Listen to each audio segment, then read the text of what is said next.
네, 오늘 시편 20번째 시간입니다. 다윗의 탄식이라는 제목으로 말씀 나누도록 하겠습니다. 자, 오늘 시편 55편은 다윗의 시입니다. 구체적으로 어느 시기를 배경으로 하는지는 명확하지는 않습니다. 내용으로 봐서 점점 악인이 만연해가는 현실을 탄식하는 시편입니다. 자, 특히 다윗의 가까운 친구들이 타락한 상황을 목도를 합니다. 자, 옛날에는 그런 친구들이 아니었는데 어느 순간 보니까 사람이 변해 있는 겁니다.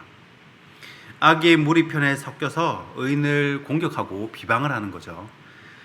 여기서 시인은 인생의 환멸을 느낍니다.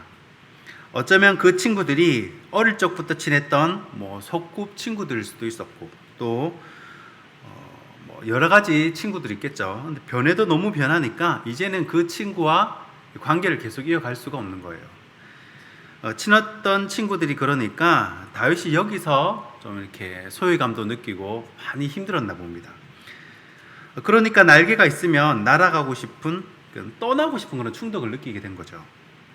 자, 감사한 것은 이 시편에서도 처음에는 좀 험한 말이 나오고 또 불평이 나와도 마지막에는 기도에 대한 이 확신과 감사로 끝을 맺습니다. 자, 여기서 우리가 살펴볼 것은 이 태풍도 지나가면 흔적을 남기지 않습니까? 이 상처도 마찬가지입니다. 이 마음의 흉터가 남습니다. 다윗이 겉으로 보기는 멀쩡해도 사실 그가 적은 시를 보면 상처가 많은 사람입니다.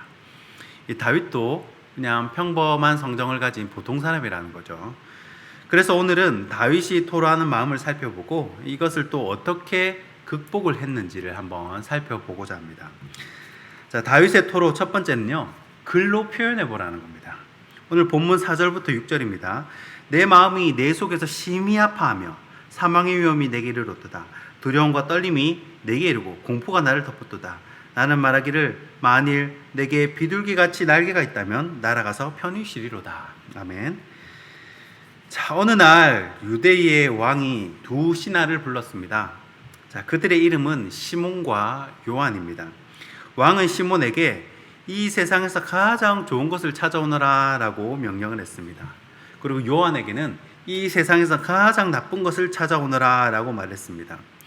자, 시몬이 이 세상에서 가장 좋은 것을 찾아고 왔는데 그것은 바로 혀였습니다. 이 혀로 사랑도 표현하고 낙심해 있는 사람도 살리고 놀라운 힘이 있는 거예요. 얼마 후에 요한이 이 세상에서 가장 나쁜 것을 찾아왔는데 요한이 가져온 상자를 열어보니 그건 역시 혀였다고 합니다. 이 탈무드에 나오는 이 이야기는 이 사람의 혀가 얼마나 큰 영향을 주는지 일깨워줍니다. 자, 안타깝게도 이 다윗은 혀를 악하게 사용하는 사람들을 만난 겁니다. 어떤 말로 다윗의 마음을 상하게 했는지는 모르지만 아무튼 말로 이 공격을 심하게 받았나 봅니다. 이 말로 하는 공격은 치유하기 어려운 마음의 상처를 남깁니다. 다윗은 4절과 5절에서 대적의 말 때문에 받은 상처를 직설적으로 표현을 합니다. 4절에서는 너무 마음이 아파가지고 죽을 것 같다, 그런 심정을 밝히고 있고요. 5절에서는 이 마음의 상처를 두려움, 떨림, 공포로 표현을 합니다. 그래서 환경을 떠나고 싶은 마음에서 비둘기같이 날개가 있다면 날아가고 싶다, 나를 모르는 곳으로 가버리고 싶은 그런 마음이 드는 겁니다. 그만큼 말로 받은 이 마음의 상처가 크다라는 것이죠. 자, 그걸 이제 기도하면서 솔직한 감정을 하나님께 글로 표현을 하는 겁니다. 다윗의 감정 처리 방법 중 하나가 글로 쓰는 건데 굉장히 효과가 있다고 생각을 합니다. 자, 이 시 역시 이 하나님께 보내는 편지사 다윗 시대의 카카오톡 아니겠습니까? 가끔 살다 보면 이렇게 독화살을 맞을 때가 있습니다. 그러면 그때는 이 독화살을 제거하고 치료하는 것이 먼저입니다. 그런데 우리는 독화살을 맞으면 어떠죠? 누가 쐈는지 그것 먼저 찾습니다. 누가 나한테 독화살을 쐈어? 그것이 중요한 게 아니라는 거예요. 일단 상처는 받은 것이고 하나님께 친구에게 이야기하듯 이 미주알 고주알 다 다윗은 이 글로 다 써내려갑니다. 그것이 굉장히 중요하다라는 것이죠. 자, 다윗의 토로 두 번째는요, 풀릴 때까지 기도하라입니다. 오늘 본문 9절입니다. 내가 성내에서 강포와 분쟁을 보았사오니 주여 그들을 멸하소서, 그들의 혀를 잘라버리소서. 아멘. 자, 누군가에게 말로 공격을 받았을 때 이 증오심이 생기는 것은 자연스러운 반응입니다. 누가 뒤에서 내 욕을 하고 다니는 걸 뻔히 아는데 기분 좋은 사람이었겠죠. 그런데 문제는 그 증오심을 표출하는 방법입니다. 자, 여러분은 화가 날 때, 속이 상할 때, 또 속에서 이렇게 욱하는 것이 올라올 때 어떤 방법으로 감정을 처리하십니까? 다양한 방법이 있겠죠. 어떤 사람은 전화를 해가지고 그냥 막 퍼붓는 사람도 있을 것이고, 어떤 사람은 문자로, 카톡으로 막 장문을 보내는 사람도 있을 것이고, 또 어떤 사람은 음식을 먹어서 먹는 걸로 푸는 사람이 있을 것이고, 또 친분이 친한 분과 수다를 떨면서 푸는 분도 계실 것이고, 잠을 자는 분도 계실 것이고, 다양한 방법이 있겠죠. 자, 다윗의 아들 압살롬 같은 경우는 이 증오심을 잘못된 방법으로 풀었습니다.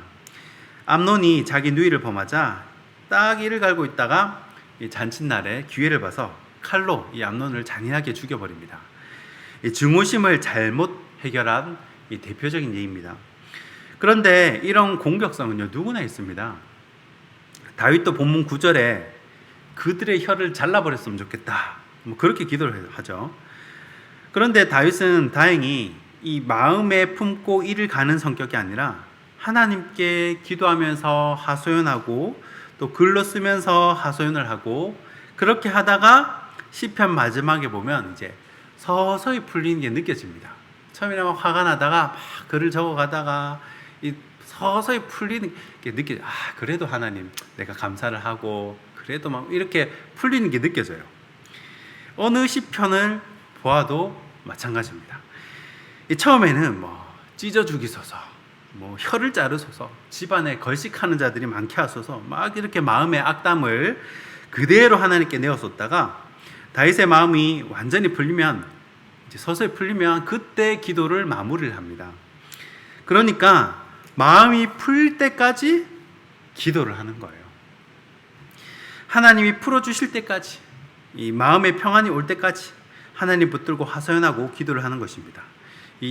이것이 바로 다윗이 이 증오를 해결하는 또 좋은 방법 중 하나라는 것입니다. 마지막 세 번째는요, 다윗의 토로 기도의 횟수를 늘려라입니다. 오늘 본문 12절과 13절입니다. 나를 책망하는 자는 원수가 아니라 원수일진데 내가 참았으리라. 나를 대하여 자기를 높이는 자는 나를 미워하는 자가 아니라 미워할 자일진데 내가 그를 피하여 숨었으리라. 그는 곧 너로다. 나의 동료, 나의 친구요, 나의 가까운 친구로다. 아멘. 참 마음이 슬픈 장면인데, 그렇게 친하던 어릴 적 친구, 고등학교 친구, 대학교 친구, 직장 친구들이 어느 한순간에 이 관계가 깨어지고 절교하는 경우가 생긴 겁니다. 연락을 안 주고받는 거예요. 자, 누구나 TV 속의 시트콤처럼 재미있고 행복한 인간관계를 맺고 싶지만 현실은 이 시트콤하고는 거리가 많이 멉니다. 어깨에 힘이 들어간 친구도 있고요, 또 무시를 당하는 친구도 있고, 이간질하는 친구도 있고, 다양한 이유로 관계가 깨지고 또 금이 갑니다. 다윗 역시 그런 경우가 있었습니다. 자기를 욕하고 비난하는 사람이 원래 자기를 싫어하는 원수였으면 그나마 괜찮은데, 평소에 교회도 같이 다니고 신앙생활도 같이 하고 재미있게 놀던 친구가 그러니까 이거는 충격이 더한 겁니다. 나이가 들수록 관계가 좋은 사람이 행복도도 더 높다고 그러죠.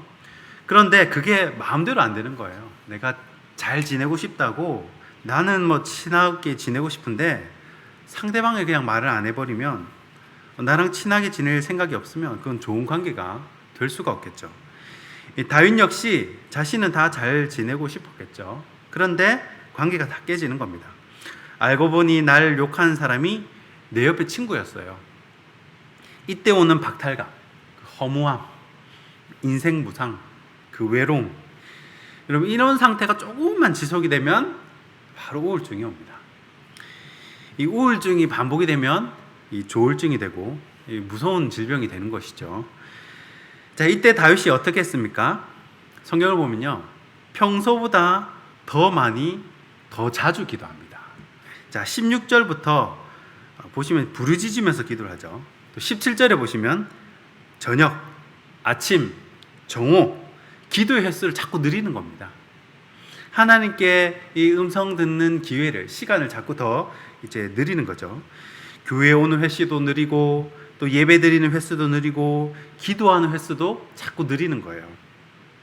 그게 다윗이 친구의 배신을 당하고도 또 우울증에 걸리지 않고, 복수심에 불타지 않고, 자신을 지키고 마음을 지키고 재기할 수 있었던 비결이다라고 할 수 있습니다. 자, 말씀을 정리하겠습니다. 오늘 세 가지를 살폈습니다. 첫 번째가 글로 표현을 해보라. 또 두 번째가 풀릴 때까지 기도하라. 세 번째가 기도의 횟수를 늘려라. 이 말씀을 기억하시면서 다윗과 같이 탄식 후에 회복을 경험하는, 기쁨을 경험하는 저와 여러분 되기를 주님의 이름으로 축원하고 축복합니다. 기도하겠습니다.